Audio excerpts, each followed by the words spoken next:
Olá pessoal, bom dia, boa tarde, boa noite a todos os senhores que são inscritos no nosso canal Anotações de Processo Civil. Se você ainda não é, eu sou o professor Arthur Vieira e depois que eu concluí o meu doutorado em Direito Processual, eu resolvi me dedicar a esses veículos de comunicação para que eu pudesse transmitir aos senhores conhecimento jurídico de qualidade e de forma gratuita. Aqui eu vou pontuar o meu e-mail de contato para que eventuais interessados possam estabelecer um contato mais direto. Inclusive, nós podemos eventualmente considerar a hipótese de publicar um artigo científico em conjunto, tá certo? Bom, gostaria de pontuar também com os senhores o nosso canal no YouTube. Se você ainda não é inscrito, basta clicar no ícone do livro que fica no canto inferior do vídeo para que você se inscreva. Sugiro também que você clique no ícone do sininho para que você possa ativar as notificações dos vídeos que são constantemente disponibilizados por aqui. Gostaria de apresentar também aos senhores a nossa plataforma acadêmica, arturvieiracursos.com.br, arturvieiracursos.com.br, onde os senhores encontrarão cursos online de modo gratuito, inclusive com a emissão de certificado válido em todo o território nacional. Tá certo? Então, após a pausa, nós vamos tratar do vídeo de hoje. Olá, meus amigos. Dando continuidade à leitura do nosso livro Anotações de Processo Civil, nós estamos tratando da parte da tutela executiva e vamos dar prosseguimento à análise do procedimento executivo do processo autônomo de execução para pagamento de quantia certa. Vimos falando da penhora como um ato importantíssimo para esse procedimento e vamos dar prosseguimento ao depósito do bem penhorado pelos deveres e direitos do depositário, como passaremos a ver nesse momento. O depositário fica incumbido da guarda e conservação do bem penhorado, artigo 159. Não pode dispor deste bem, nem o usar a seu bel prazer. O uso que fizer destinar-se-á à conservação da coisa, como se dá nos exemplos de fazer funcionar o motor de veículo depositado, de manter ativas máquinas que se deterioram, se desligadas por longo período, etc. O depositário responde por perdas e danos e perde o direito à remuneração no caso de perecimento ou destruição total ou parcial do bem. Detém legitimidade para a propositura da ação de indenização o credor, exceto na hipótese de ser ele o depositário, bem como o devedor ou terceiro responsável, quando não for o depositário, por diferentes fundamentos. O credor buscará ser ressarcido dos danos decorrentes do retardo ou frustração da execução em virtude da perda ou diminuição de valor do bem penhorado. O devedor ou terceiro responsável, proprietário, pretenderá indenização por lesão a bem de sua propriedade. O depositário será certamente legitimado passivo para esta demanda, mas é de se indagar. Uma vez que o depositário cumpre função pública de auxiliar do juízo, o Estado não pode também ser responsabilizado por danos ao bem depositado nos termos do parágrafo 6º do artigo 37 da Constituição Federal? A resposta positiva dispensa maiores discussões quando o bem tiver ficado depositado com um depositário público. E nas outras hipóteses, em que coube ao particular, seja devedor, credor ou terceiro, esta incumbência.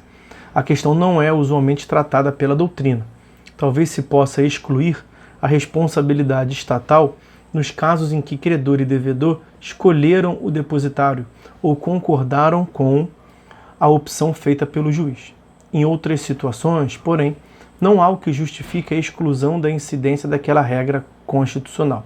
Artigo 37, parágrafo 6º.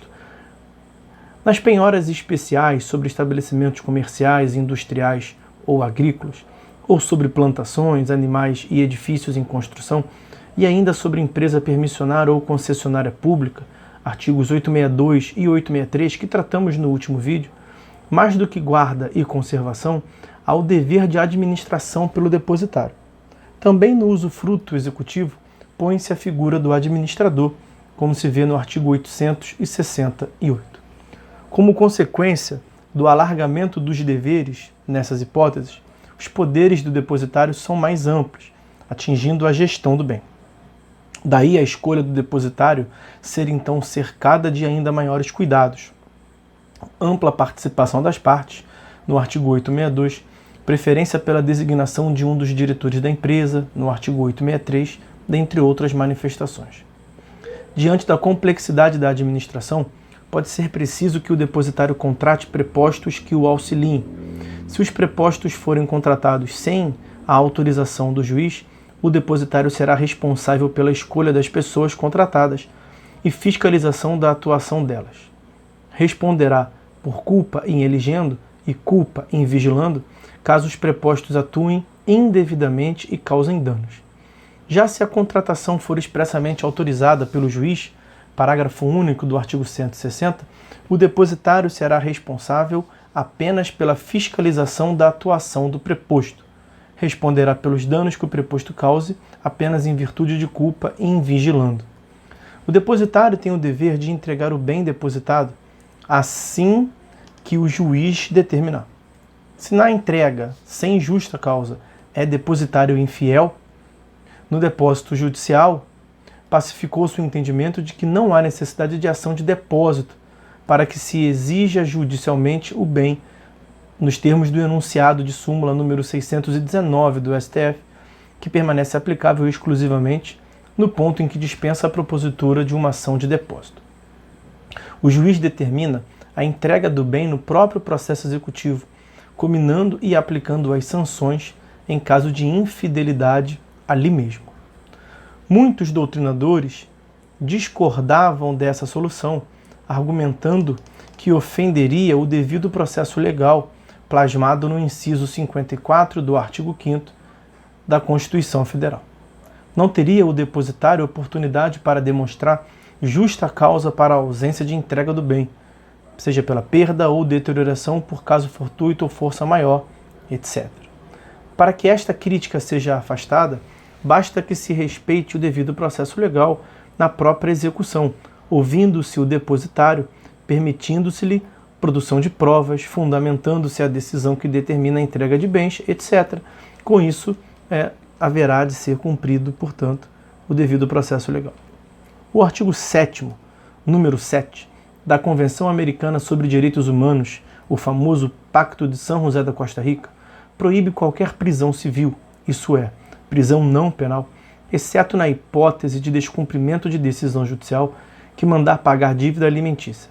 A convenção foi ratificada, sem qualquer reserva, pelo Congresso Brasileiro, por meio do Decreto Legislativo número 27, de 26 de maio de 92, e promulgada pelo Presidente da República, através do Decreto 678, de 6 de novembro de 92, ingressando assim na ordem jurídica brasileira.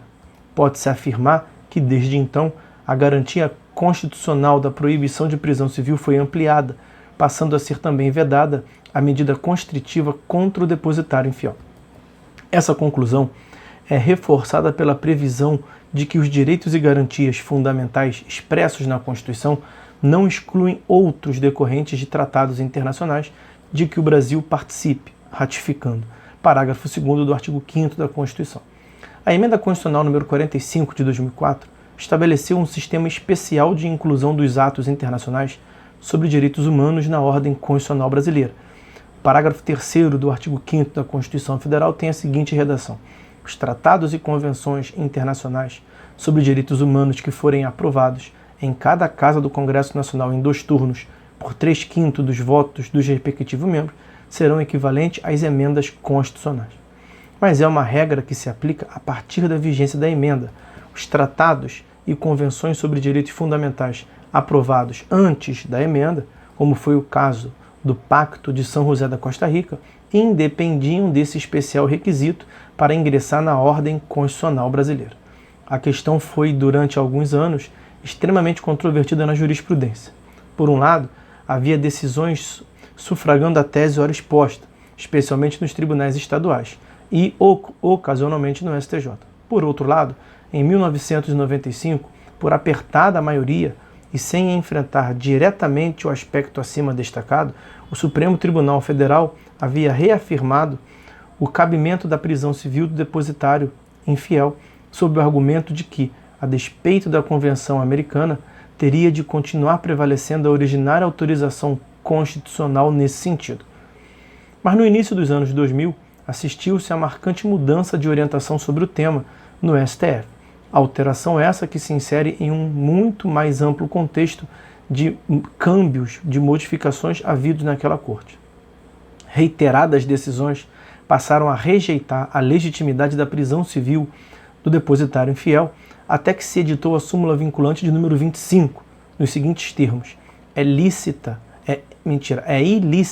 a prisão civil, qualquer que seja a modalidade do depósito. De qualquer modo, a falta de entrega do bem pelo depositário pode caracterizar crime, artigos 168, parágrafo 1º e 179 do Código Penal, passível de sanções penais inconfundíveis com a prisão civil. Além disso, para impor ao depositário o dever de devolução da coisa, o juiz pode cominar-lhe multa processual e as medidas coercitivas e subrogatórias, até mesmo atípicas, autorizadas pelos artigos 497 a 500 do CPC.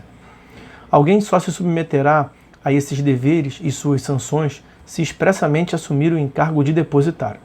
Tal orientação, aqui preconizada desde a primeira edição, agora está explicitada no enunciado de número 304 da súmula do STJ, a qual está obviamente superada no ponto em que alude à prisão civil, mas permanece válida no que tange à indicação de que ninguém responde pelos deveres de depositário se não houver assumido expressamente tal encargo. Em coerência com esse entendimento, o STJ editou o enunciado de súmula 319, segundo o qual a pessoa pode expressamente recusar o encargo de depositário dos bens, hipótese em que caberá ao juiz escolher outra pessoa para assumir essa função. A falta de formalização do depósito, embora não torne absolutamente nula a penhora, impede a imposição dos deveres e penalidades relativas ao depósito. Daí a relevância da adequada lavratura do termo de depósito. Quando o devedor ficar como depositário, o termo de depósito pode até constar no mesmo documento em que se estabeleça o termo ou auto de penhora.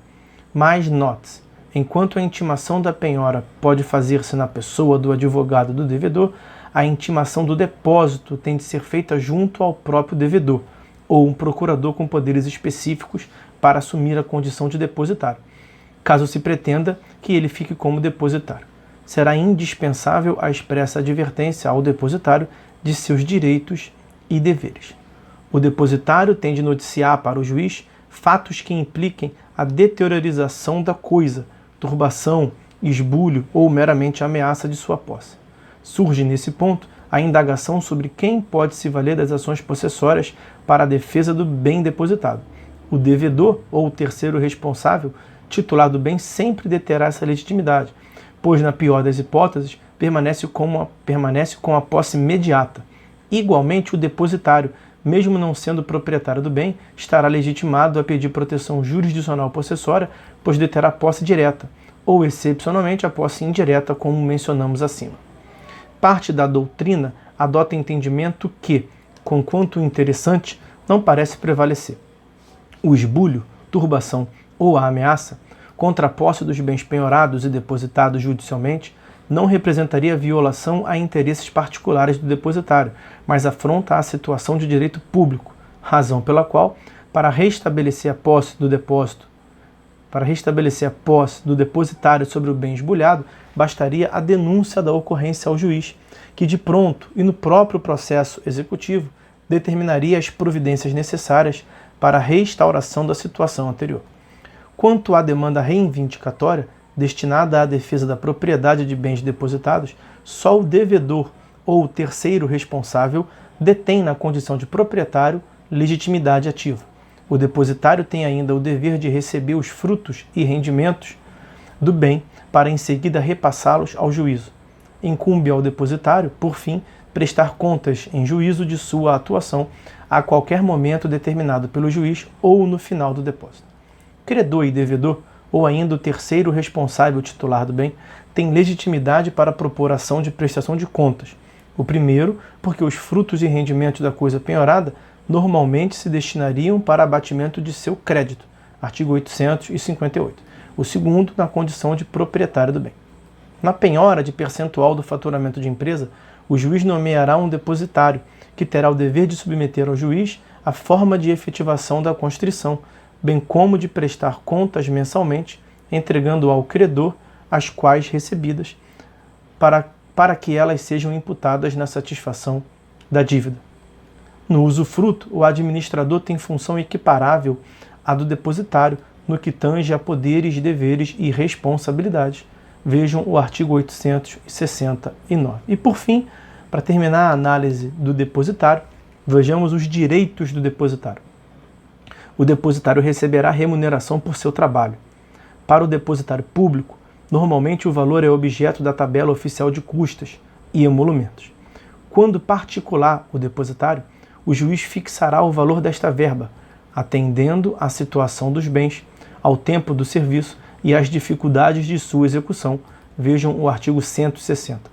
Quando o próprio devedor ou terceiro responsável ficar como depositário dos bens, entende-se que ele não tem direito à remuneração, até porque o depósito dos bens em suas mãos já é tido como um benefício que se lhe confere.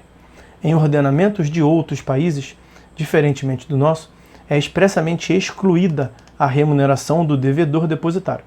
O depositário perde o direito de ser remunerado se, culposa ou dolosamente, causar dano às partes no exercício de sua função.